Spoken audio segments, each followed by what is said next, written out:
कुछ चुनिंदो जायकों की बात की जाती है और अगर बिहार का नाम आता है तो सबको सबसे पहले लिट्टी चोखा जरूर याद आता है। बॉलीवुड की शायद ही कोई हस्ती हो जिसने खाजा का मजा नहीं लिया है। हर किसी ने खाजा को चखा है, इसकी स्वाद को चखा है। मुझे याद है कि बचपन में या तो मीठा खाजा या नमकीन खाजा, अब तो शुद्ध घी का खाजा भी है जिनका एक अलग देश में फेस वैल्यू है, पहचान है।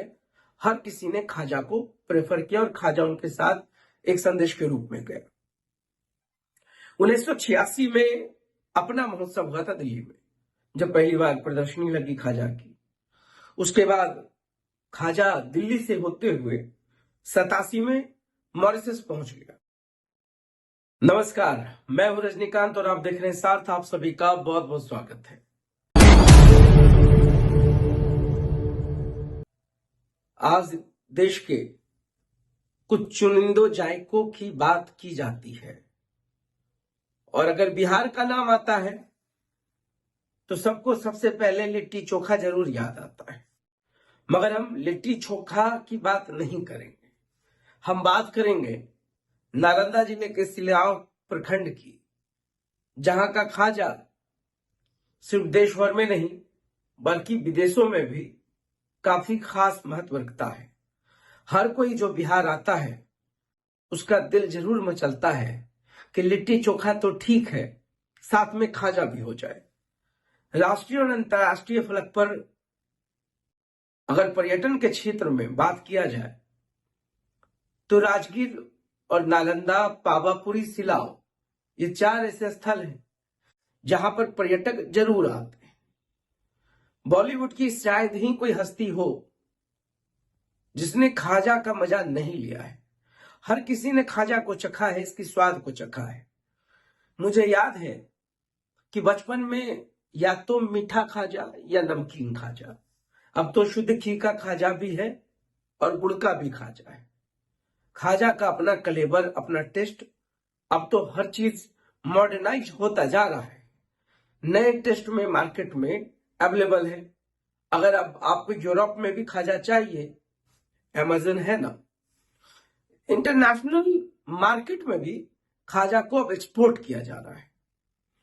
बिहार में खास करके सिलाव की अगर हम बात करें, बिहार में तो खाजा हर जगहों पर आप देखें, अगर शादी तिलक की बात हो तो लोग खाजा बड़े चाव से लेकर जाते हैं, रिश्तेदारों को भी खिलाते हैं, सौगात के रूप में, संदेश के रूप में जरूर देते हैं।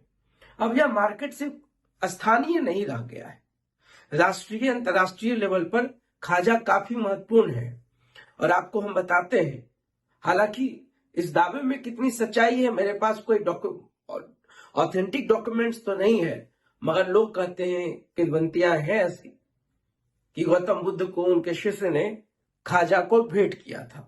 जब गौतम बुद्ध सिलाव के मार्ग से जा रहे थे तब उन्होंने पूछा था कि इसे क्या कहते हैं, तो शिष्य ने कहा इसको खाजा कहते हैं। खजूरी भी नाम पड़ा। बहुत सारी पीढ़ियां कई वर्षों से खाजा व्यवसाय से जुड़ी हुई है और आज भी सिलाव का जो सबसे बड़ा मार्केट है वो खाजा ही का है। पैकिंग, तमाम चीजें, हर चीजों का ख्याल काफी खूबसूरती से रखा जाता है। तो ये बात हो गई मिठास की।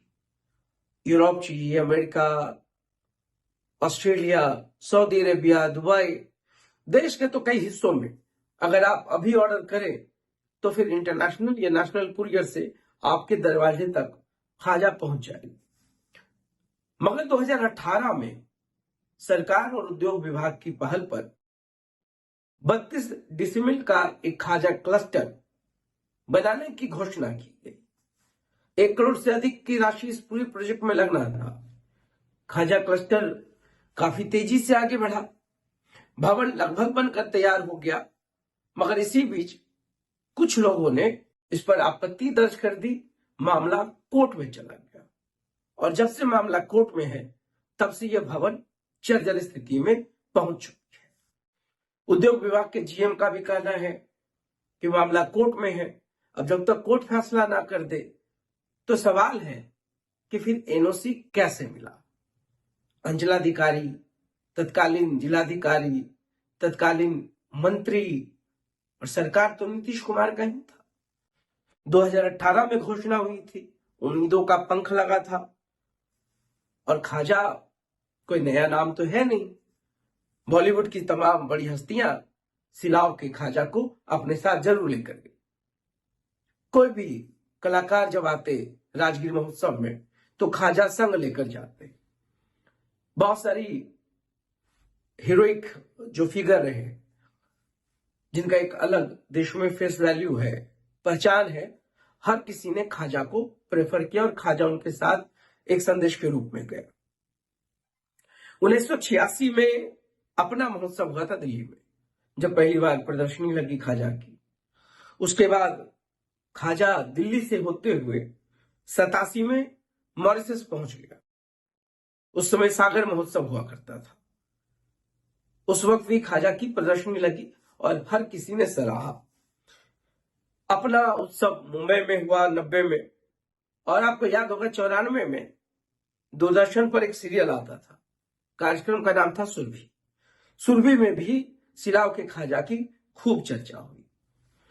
पूरे खाजा क्लस्टर से एक नई उम्मीदें, स्थानीय लोगों का जुड़ाव, व्यापार, आजीविकोपार्जन का साधन, हर कुछ था।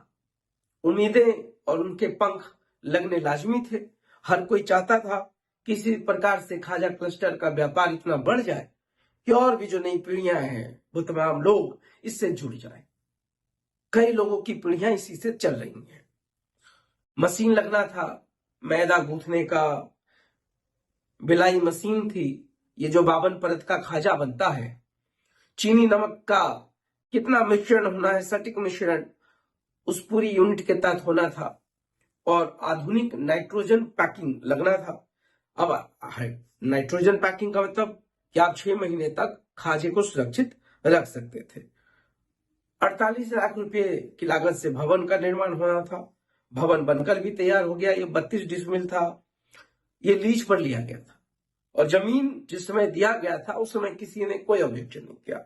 मगर जैसे ही शुरुआत हुई, स्थानीय कुछ लोगों ने दावा पेश कर दिया, मामला कोर्ट तक चला गया। तो फिर उस वक्त एनओसी कैसे मिला, कैसे फिर निर्माण का रास्ता साफ हुआ, यह सबसे बड़ा सवाल है।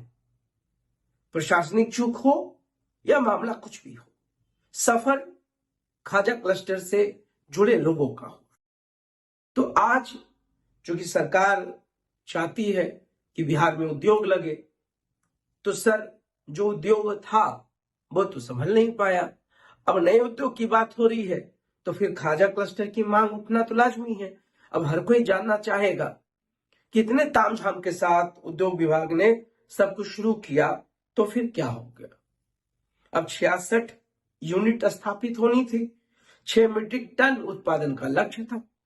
सोचिए अगर ये खाजा क्लस्टर बन गया होता, 6 मीट्रिक टन का कारोबार सिर्फ सिलाव से होता। मगर चीजें नहीं हो पाई। मगर फिर सरकार से उम्मीद है, तो देखते रहिए साथ। बहुत बहुत धन्यवाद।